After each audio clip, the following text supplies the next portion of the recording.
Hello viewers, மத்தியானம் சாதத்துக்கும் ராத்திரி தோசைக்கும் சூப்பராக செட் ஆகிற மாதிரி வாழைக்காய் புளிக்குழம்பு. வாழைக்காய் தோல் எடுத்து கட் பண்ணி தண்ணியில் போடுறேன். நான் இன்னைக்கு டயக்னலாக கட் பண்ணியிருக்கேன்.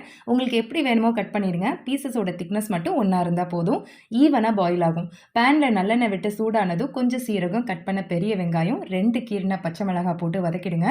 குழம்பு திக்காக பண்ணுறீங்கன்னா 2 பெரிய வெங்காயம் குட்டியாக கட் பண்ணி போடுங்க. சூப்பராக இருக்கும். வெங்காயம் லைட்டாக வதங்கினதும் இஞ்சி பூண்டு பேஸ்ட்டு, பச்சை வாசனை போகட்டும்.